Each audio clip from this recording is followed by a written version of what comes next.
Good morning. I am Isha Shivangi and today I will teach all of you Physics chapter Electricity.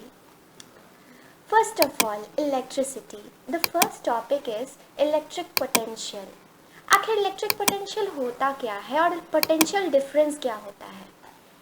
किसी electric field में किसी भी point का electric potential actually वो work done है जो एक यूनिट पॉजिटिव चार्ज को इन्फिनिटी से उस पॉइंट तक लाने में लगता है। यानी क्या मतलब है, मान लीजिए अगर आपके पास किसी रीजन में कोई इलेक्ट्रिक फील्ड है और आप इन्फिनिटी यानी अनंत से किसी यूनिट यानी +1 कूलम के चार्ज को वहाँ तक लाते हो, तो वहाँ तक लाने में जो आपने काम किया वही इलेक्ट्रिक पोटेंशियल है। ठीक है, नेक्स्ट है पोटेंशियल डिफरेंस। आखिर दो गिवन पॉइंट्स के बीच का पोटेंशियल डिफरेंस क्या होता है? ये तरह है, लेकिन इसमें थोड़ा अंतर है। आप एक जगह से मान ले, एक ये पॉइंट है, एक ये पॉइंट है, इस पॉइंट से आप एक +1 कूलम के चार्ज को उठाकर यहाँ ला रहे हो, तो इस इलेक्ट्रिक फील्ड में आप इस जगह से उस जगह से जब 1 कूलम के चार्ज को ले जाते हो तो उसके लिए आपको जो काम करना पड़ता है उसी को कहते हैं पोटेंशियल डिफरेंस। दो पॉइंट्स, इलेक्ट्रिक पोटेंशियल जो कि आप अनंत से किसी +1 कूलम के चार्ज को एक पॉइंट पे लाते हो जो कि इलेक्ट्रिक फील्ड में प्रेजेंट है, और दूसरा पॉइंट की पोटेंशियल डिफरेंस क्या होता है। तो दो पॉइंट्स अगर किसी इलेक्ट्रिक फील्ड में है तो एक पॉइंट से दूसरे पॉइंट तक 1 कूलम के चार्ज को ले जाने में जो हम वर्क डन करते हैं, वर्क डन हम लोगों ने 9th क्लास में पढ़ा है, जो वर्क डन करते हैं उसी को पोटेंशियल डिफरेंस कहते हैं। एक्चुअली हम लोग को उसके लिए एक फॉर्मूला भी दिया गया है कि जो पोटेंशियल डिफरेंस है जिसको V से डिनोट करते हैं वो वर्क डन यानी W bye amount of charge moved. क्योंकि हमें एक साफ साफ यहाँ कह दिया गया कि +1 कूलम के चार्ज को ले जाना है, तो अगर हम 2 कूलम के चार्ज को ले जाने में कोई काम कर रहे हैं तो उसका पोटेंशियल डिफरेंस क्या होगा? तो जो काम कर रहे हैं यानी कि work done by amount of charge moved यानी कि 2 कूलम्स। इलेक्ट्रिक पोटेंशियल और पोटेंशियल डिफरेंस का डेफिनेशन याद रखना बहुत ज़रूरी है। और साथ ही ये जो फॉर्मूला है V is equal to W/Q, जिसमें वर्क डन है, चार्ज है moved, V is equal to W/Q, जहाँ V पोटेंशियल डिफरेंस होता है, W वर्क डन होता है और Q amount of charge moved होता है। इसका बहुत सारी जगह यूज़ है। ऐसा यूनिट आखिर क्या होता है इलेक्ट्रिक पोटेंशियल का? तो हमें याद रखना चाहिए कि इलेक्ट्रिक पोटेंशियल जो है उसका ऐसा यूनिट V होता है, जो कि एक्चुअली ग्रेट फिजिसिस्ट वोल्ट के एसएस वोल्ट के नाम पर रखा गया है। अब क्या बात कर रहे हैं हम लोग, इलेक्ट्रिसिटी आखिर क्या होता है? इलेक्ट्रिसिटी के ही चैप्टर में हम लोग इलेक्ट्रिक पोटेंशियल पढ़ रहे हैं। तो अगर हम ऐसा यूनिट्स डालें, V के जगह वोल्ट, वर्क डन के जगह जूल एंड Q के जगह यानी जो चार्ज है वो कूलम में होता है, then 1 volt will be equal to 1 joule by 1 coulomb. तो अगर हम पोटेंशियल डिफरेंस 1 वोल्ट को डिफाइन करना चाहते हैं, then we can define potential difference between 2 points as 1 joule of work done that is required to move 1 coulomb of charge between 2 points. अगर ये एक पॉइंट है, ये एक पॉइंट है, इस पॉइंट से इस पॉइंट तक लाने में 1 कूलम के चार्ज को अगर 1 जूल वर्क डन लगता है तो हमारा पोटेंशियल डिफरेंस क्या होगा इन दोनों पॉइंट्स के बीच का? 1 वोल्ट। यानी 1 volt is actually the potential difference between 2 points where 1 coulomb of charge is required to move in 1 joule of work. यानी 1 जूल वर्क में हम 1 कूलम के चार्ज को इस पॉइंट से उस पॉइंट तक ले जा रहे हैं, तो उन दोनों पॉइंट्स के बीच का potential difference 1 volt. Potential difference between 2 points is measured with the help of voltmeter. For this purpose, it is connected across the points from where the potential is to be measured. अब मान लो आपके पास कोई circuit हो, circuit में अगर आप जानना चाहते हो कोई VA, VB 2 पॉइंट्स है, उनके बीच में अगर आप पोटेंशियल डिफरेंस जानना चाहते हो तो इन रियल लाइफ हम लोग वोल्टमीटर को कनेक्ट करते हैं। वोल्टमीटर एक्चुअली दोनों पॉइंट्स के बीच में कनेक्ट कर देते हैं in parallel. Remember, potential difference जब भी मेजर करना हो तो हम वोल्टमीटर की ही मदद से करते हैं और उसके लिए उन दोनों पॉइंट्स के बीच में उस वोल्टमीटर को लगाते हैं इन पैरेलल में लगाते हैं। क्या आप जानते हो कि जब हम इलेक्ट्रिक शॉक को महसूस करते हैं, जब हम नेकेड लाइव वायर को टच करते हैं, इलेक्ट्रिक करंट क्यों फ्लो करता है? क्योंकि पोटेंशियल डिफरेंस एग्जिस्ट करता है अर्थ और वायर के बीच में। एक्चुअली माना जाता है कि अर्थ का पोटेंशियल जो है वो 0 वोल्ट है और वायर का मान लेते हैं V। Then it will be a potential difference. अगर हम ज़मीन पर नंगे पाँव खड़े रहे और तब जाकर किसी लाइव वायर को टच करें, then it will acquire a potential difference between the 2 points. और जब भी कहीं पे भी पोटेंशियल डिफरेंस होता है, then it is sure that the flow will current का फ्लो होगा ही होगा। इसीलिए हमारा जो बॉडी होता है वो ब्रिज की तरह एक्ट करता है जीरो पोटेंशियल अर्थ और उस हाई पोटेंशियल वायर के बीच में, जिस वजह से हमें एक इलेक्ट्रिक शॉक लगता है जो कि हमारे लिए बहुत डेंजरस हो सकता है। अगर हम ध्यान दें तो जो बर्ड्स होती हैं वो हम उन्हें तारों पर बैठा हुआ देखते हैं, आखिर उन्हें क्यों नहीं करंट लगता है? मैंने पहले भी कहा करंट के फ्लो के लिए पोटेंशियल डिफरेंस होना बहुत ज़रूरी है। बर्ड्स को करंट इसलिए नहीं लगता है क्योंकि वो तार ही पर बैठी है, उनका कोई भी पार्ट अर्थ से कनेक्टेड नहीं है। यानी कि बर्ड का हर एक पॉइंट जो है उसका चाहे तार पर रखे हुए हाथ का पॉइंट हो, बर्ड का मुंह हो, आँख हो, सबका पोटेंशियल सेम है। Hence there will be no potential difference, hence it will not allow any flow of current through them, thus they will not get electric shock। लेकिन वहीं अगर यही बर्ड दूसरे वाले तार पर अपना जो विंग है, पीछे का टेल है, वो अगर टच कर दे गलती से, तो यही उनकी सबसे बड़ी गलती हो जाती है। तब उन्हें शॉक लगता है और इससे वो मर भी सकती हैं। तो यही कहा जाता है कि कभी नहीं लगता है, वो उनकी पोजीशन पर डिपेंड करता है। ठीक है, यहाँ पे भी लिखा हुआ है potential differences for current to flow. Birds do not get electrocuted while sitting on live transmission wires because their bodies do not provide a bridge or link for the electrons flow। क्योंकि वो कोई एक bridge की तरह act नहीं कर पाती, क्योंकि वहाँ पर उसका हर एक पोटेंशियल सेम है। ठीक है, पोटेंशियल जो है बर्ड्स बॉडी का जीरो है उस वायर से टच होने से पहले, और जैसे ही वो आती है तो पोटेंशियल में आ जाता है। यानी हर एक पॉइंट का पोटेंशियल सेम होता है। लेकिन वही एक इंसान जो ज़मीन पर खड़ा है वो उस वायर को टच करेगा तो ज़मीन का पोटेंशियल 0 वोल्ट और उस वायर का पोटेंशियल जो कि बहुत हाई है, दोनों के बीच में एक पोटेंशियल डिफरेंस क्रिएट होगा और वो इंसान एक लिंक की तरह एक्ट करेगा और उस इंसान को बहुत बड़ा झटका लगेगा।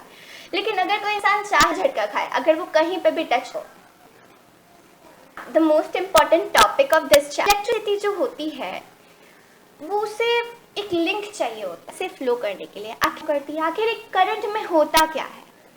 उस करने से पहले आपको इलेक्ट्रिक चार्ज के मतलब को जानना होगा।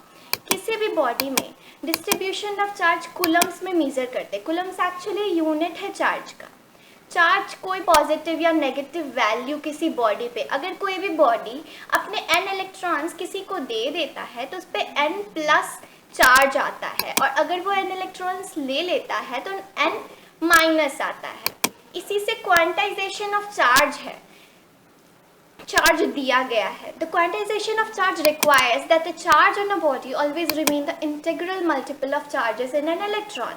इसीलिए हमारे पास एक रिलेशन है, कहा जाता है कि किसी भी बॉडी पे जो चार्ज होता है वो हमेशा इंटीग्रल मल्टीपल होगा इलेक्ट्रॉन के चार्ज का, यानी Q is equal two plus minus NE। Q उस बॉडी पे, जो बड़ा बॉडी है उस पे जो चार्ज है Q है, ठीक है, और NE, N क्या है? नंबर। वो 0 भी हो सकता है, 1 भी हो सकता है, -1 भी हो सकता है, 2 भी हो सकता है, -2 भी हो सकता है। An actually number of electron है। अगर किसी बॉडी पे 2 इलेक्ट्रॉन्स है तो it will have 2e charge. ठीक है, 2e यानी कि माइनस, क्योंकि e का जो चार्ज है, इलेक्ट्रॉन का चार्ज जो है -1.6 × 10⁻19 कूलम्स होता है।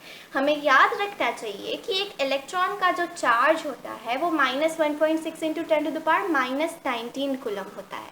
तो अगर एक बॉडी पे एक इलेक्ट्रॉन रखा हुआ है, न्यूट्रल बॉडी पे एक इलेक्ट्रॉन रखा हुआ है, तो अगर हमसे पूछा जाए कि उसका चार्ज क्या होगा, then it will have the charge of -1.6 × 10⁻19 coulombs. E यहाँ पर एक्चुअली मैग्नीट्यूड को शो कर रहा है। यहाँ n को हम 0 +-1 +-2 बता सकते। ओके, डिपेंड करता है कि वहाँ पे प्लस चार्ज है कि माइनस चार्ज। ऐसा यूनिट जो है चार्ज का वो है कूलम।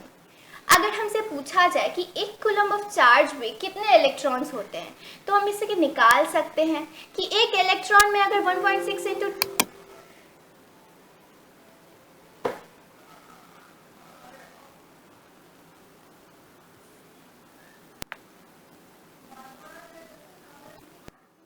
अगर एक कूलम के चार्ज पे 1.6 × 10⁻19 कूलम चार्ज होता है, तो हम कह सकते हैं कि 1 कूलम विल बी 1/1.6 × 10⁻19। ये यूनिटरी मेथड है। अगर एक इलेक्ट्रॉन पे 1.6 × 10⁻19 कूलम चार्ज है, then 1 coulomb of charge will have 1/1.6 × 10⁻19 electrons.